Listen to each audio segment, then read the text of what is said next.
মই হেৰুৱাই পেলাইছোঁ আপোনাৰ ঠিকনা। আজিকালি ক'ত থাকে আপুনি? ভুল নুবুজিব, পাহৰা নাই আপোনাক।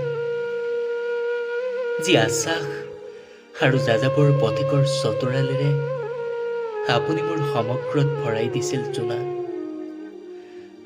যি আশ্ৰয়ৰ আশাত মোৰ বুকুত মূৰ থৈ আপুনি উচুপি উঠিছিল। বিষাদত কাতৰ মেঘ হৈ গৈছিল দুচকু। হে ঈশ্বৰ, কিয় কান্দিছিল? কিয় কান্দিছিল আপুনি? বেমূৰ্ষ ঋতুৰ দৰে, নৈ এৰা সুঁতিৰ দৰে অনুৰ্বৰ হৈ গৈছিলোঁ মই। আজিও মোৰ নিসংগতাৰ সৈতে সি থৈছোঁ আপোনাক। সকলো আয়োজনৰ পিছতো স্বপ্নৰ প্লেটফৰ্মত উদাস হৈ সামৰি থৈছোঁ অস্থিৰতা। বিশেষ অসুবিধাবশতঃ জীৱনমুখী যাত্ৰা বাতিল কৰা হ'ল।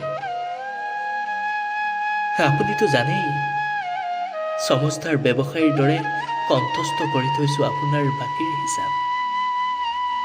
ভালপোৱাৰ বিনিময়ত আপুনিতো দি যাব নোৱাৰে মোক মৃত শৰীৰৰ দৰে শূন্যতাৰ চেঁচা। সঁচাকৈ সুধিছোঁ, আজিকালি ক'ত থাকে আপুনি? গোষ্ঠী সংঘৰ্ষ নতুবা গণতন্ত্ৰৰ ভাঙোনে চুই যাব পাৰেনে আপোনাক?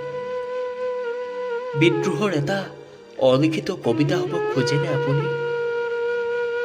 শস্য পোৱা পথাৰৰ উন্মুক্ত ৰিক্ততাৰ দৰে যাৰ বুকু, সম্ভাৱনাৰ বসন্ত নথকা হালধীয়া যাৰ উশাহ, তেওঁৰ সৈতে কেনেকৈ কটাওঁ